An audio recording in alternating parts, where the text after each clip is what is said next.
Bismillahirrahmanirrahim. Assalamualaikum warahmatullahi wabarakatuh. Alhamdulillahirabbil alamin. Allahumma sholli ala sayyidina Muhammadin sallallahu alaihi wasallam wa ala alihi wa sahbihi ajma'in. Amma ba'du.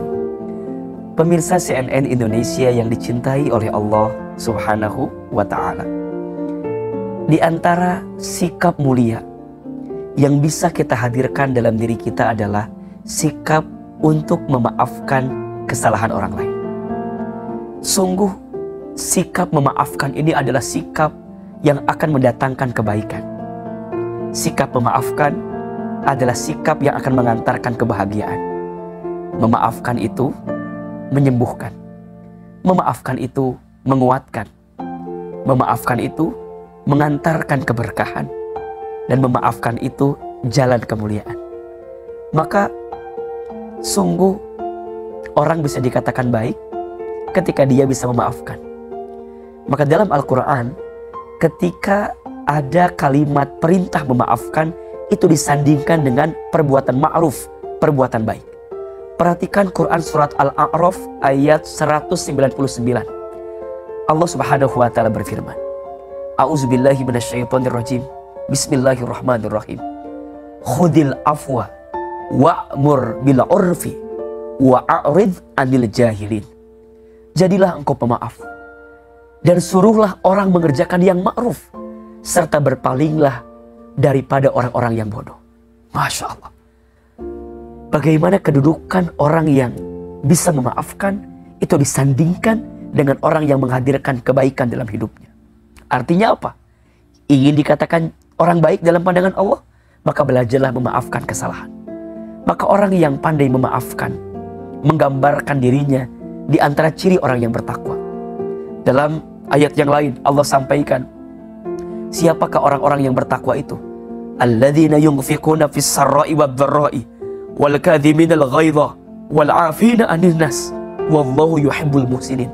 Orang yang bertakwa itu adalah orang yang senantiasa berinfak dalam keadaan lapang maupun sempit. Orang yang pandai menahan marah dan orang yang pandai memaafkan kesalahan orang lain. Dan Allah mencintai orang yang senantiasa berbuat baik. Maka jika kita ingin mendapatkan predikat takwa dalam pandangan Allah, salah satu sikap yang harus kita hadirkan adalah apa?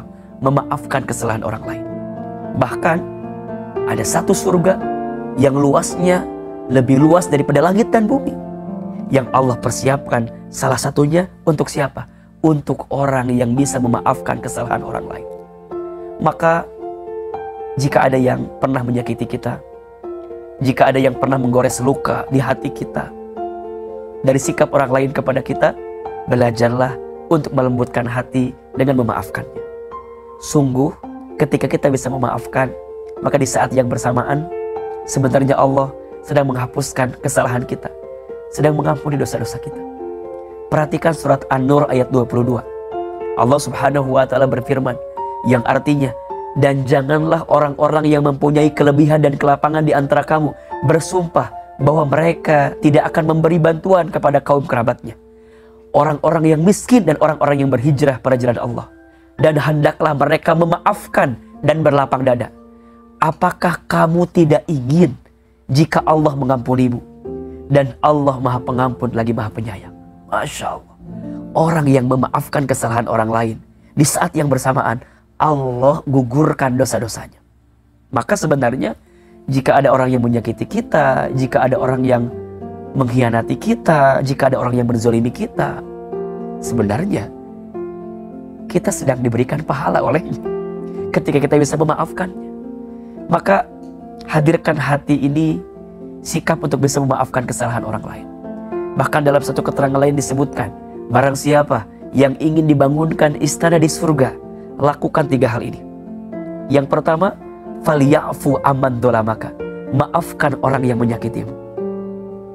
Yang kedua, waliyu'ti man haramaka, memberilah kepada orang yang tidak baik kepadamu. Dan yang ketiga, waliyasil man qata'aka, sambungkanlah silaturahmi dengan orang yang pernah memutuskannya dengan dirimu. Yakinlah, orang yang di hatinya ada kelembutan untuk bisa memaafkan, maka sungguh dia sedang mendapatkan kemuliaan di hadapan Allah Subhanahu wa Ta'ala. Maka mulai hari ini, jika ada yang menyakitimu, 3 sikapnya. 1, maafkan. 2, doakan. 3, ikhlaskan. Maafkan, doakan, ikhlaskan. Maafkan orang yang pernah menyakitimu. Doakan orang yang pernah menyakitimu. Doakan yang baik-baik. Dan yang ketiga, ikhlaskan semua yang pernah terjadi dengan dirimu. Yakinlah, ketika hati ini bisa memaafkan, maka Allah akan memberikan pahala kebaikan untuk sikap kita yang senantiasa memaafkan. Semoga bulan Ramadan ini adalah bulan yang bisa melatih hati ini untuk bisa memaafkan kesalahan orang lain, sehingga kita bisa mendapatkan kesempurnaan dan keutamaan dari ibadah Ramadan yang kita tunaikan. Semoga bermanfaat. Assalamualaikum warahmatullahi wabarakatuh.